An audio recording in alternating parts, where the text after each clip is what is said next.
Well, I finally got to shaving. Gotta let my skin calm down a little bit. I'm going for a nice hot shower in a little bit. I get reaction. I get skin breaks out from the shaving cream. I had to switch shaving creams. Actually, I got a new one I have to open up. But sometimes I shave every day, and then there's sometimes I go a good week and a half without shaving. It'll get real busy, and it's just like you got no time. But anyways, I was gonna figure I'd post this video here, and I'm posting on YouTube.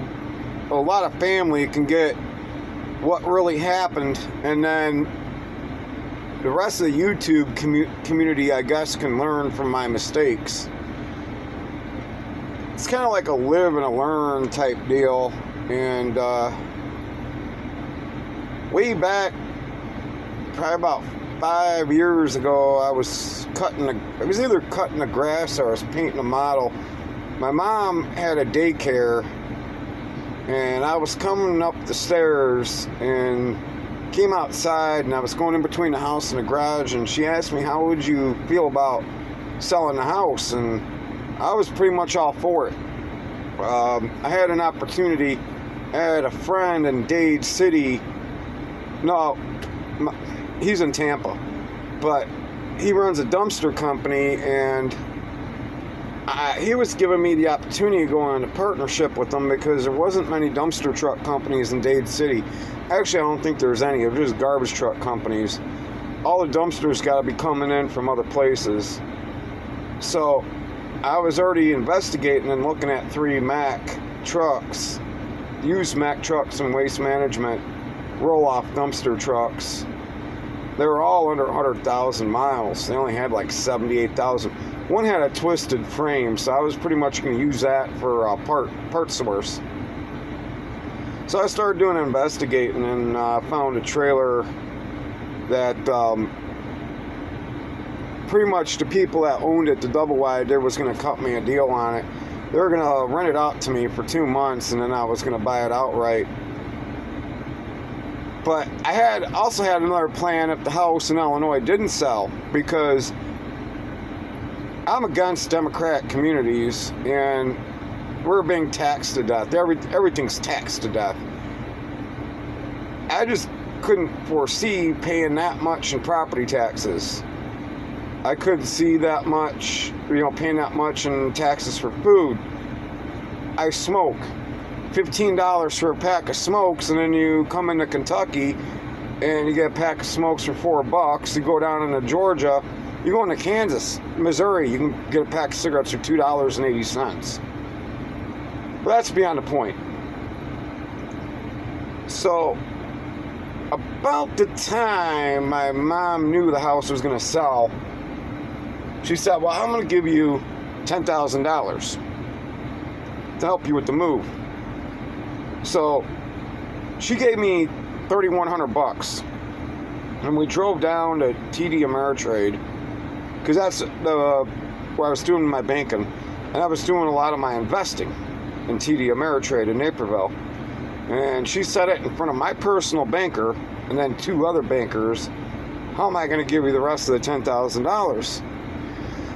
The lady explained how to do it. Oh, okay, yeah, whatever. So it was also said in front of 2 of my friends. So my mom, the whole time I've known her, I've really never known her to lie. I can't recall a situation that she's ever lied.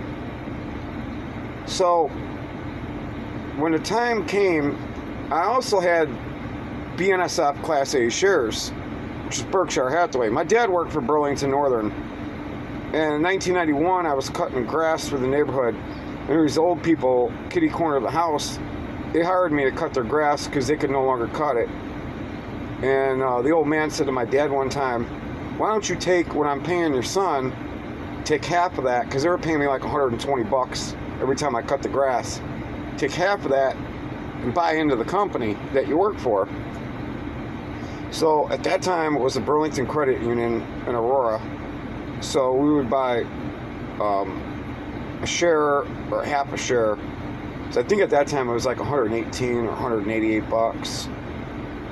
And then it went up to like $800 by like 1994. And BN merged with Santa Fe in 1995. And that was about the time where my dad got his brain tumor and he could no longer work.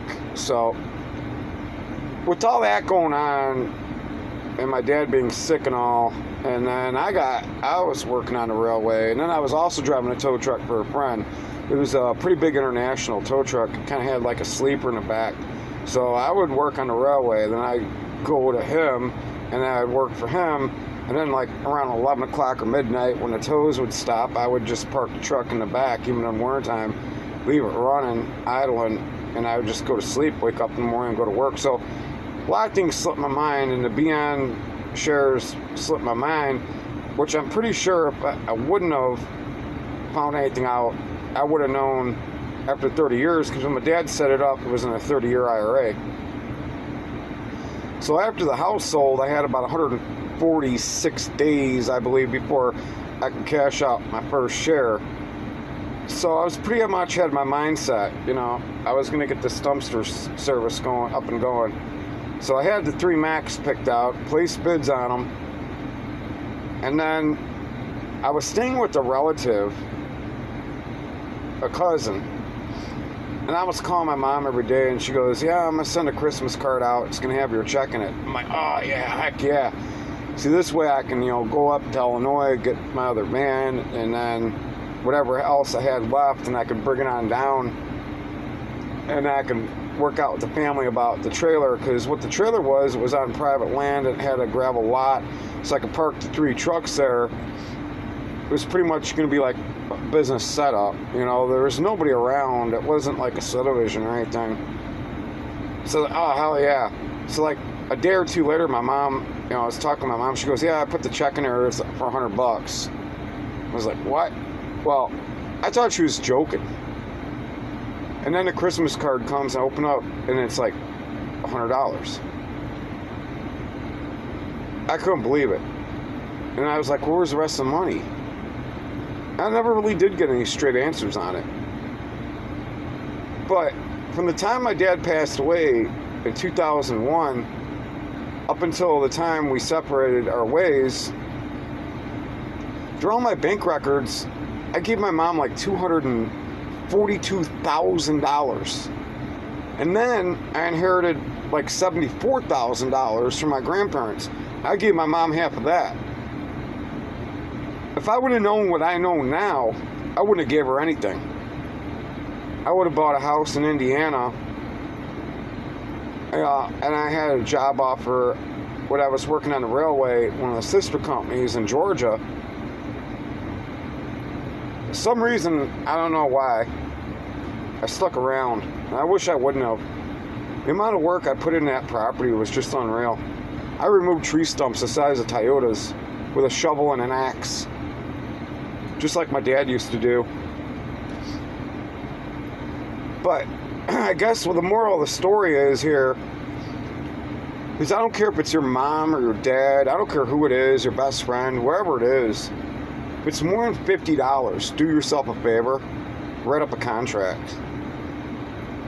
I lost over $200,000 worth of tools in this ordeal here. All those tools would have been safe in the trailer. I don't know whatever happened, whatever became of them. They got, supposedly, I got taken out by a hurricane. I lost a vehicle. I don't know. I never got a straight answer on anything. I have no idea.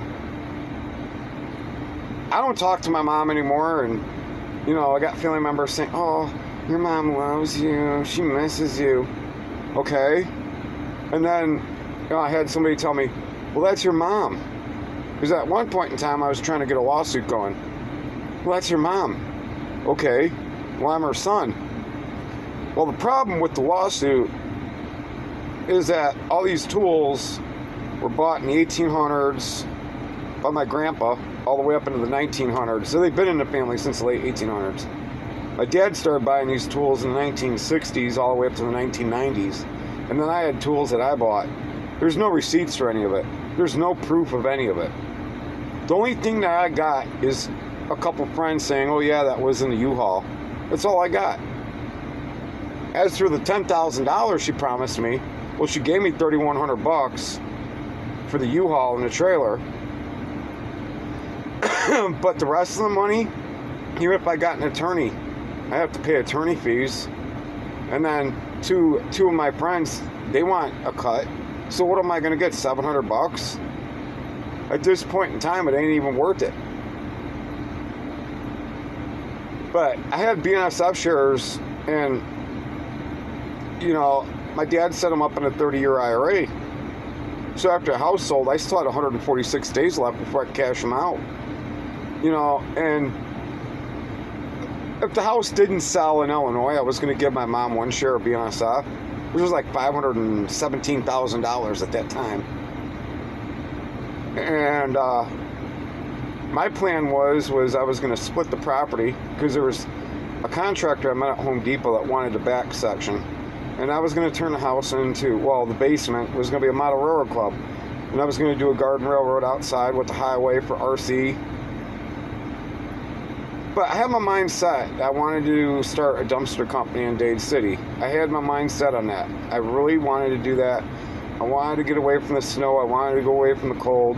I drove tow trucks and worked for the railway, walking through snow, kneeling down in snow, doing tire changes, hooking up the cars, freight trains breaking in half, and I got to walk a knuckle, you know, back 40, 50 cars in waist-high snow.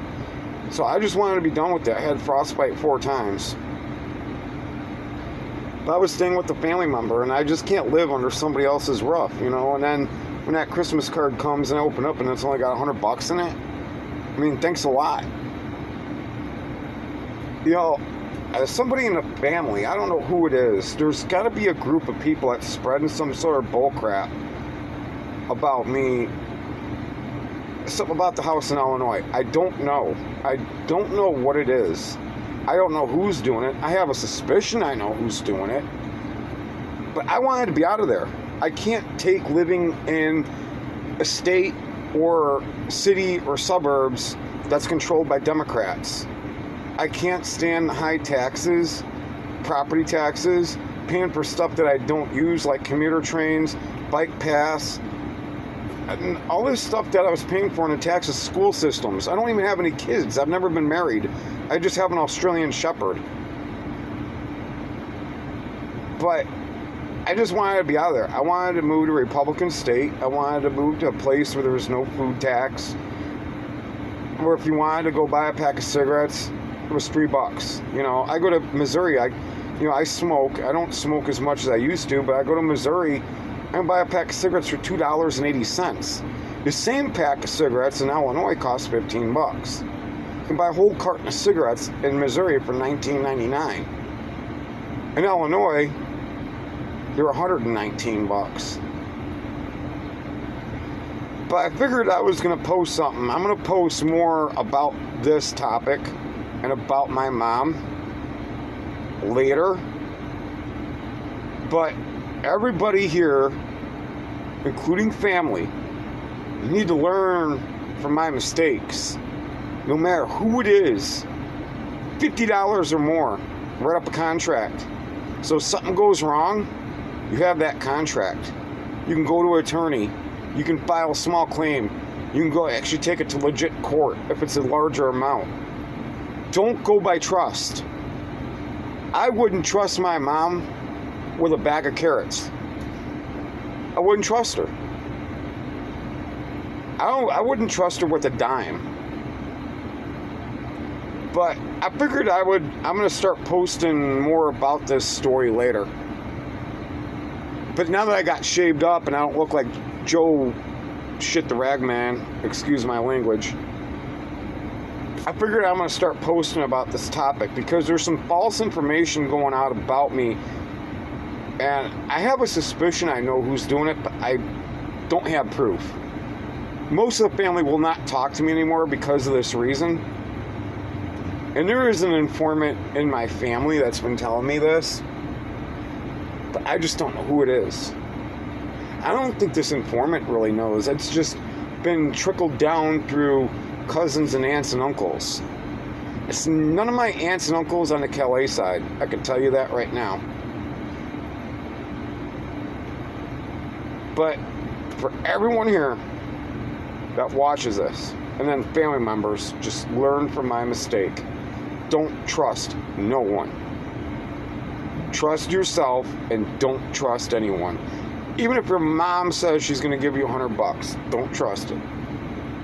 Don't trust it.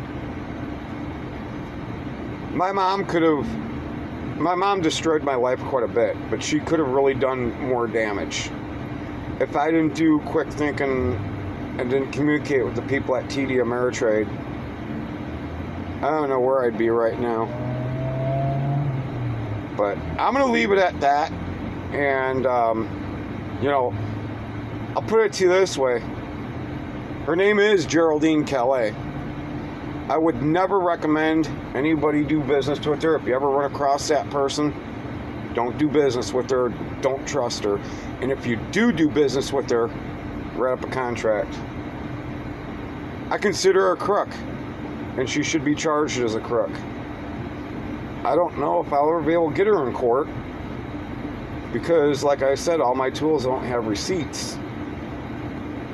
A lot of those tools are from 1800s all the way up till the current day. Bought by my grandparents, great-grandparents, my grandpa, my dad, and then me. But anyways, I'm going to let this go, and I'm going to leave more information about this later. And there's even going to be more people in here that's involved in this scam. I'll see everybody later. You have a good Christmas.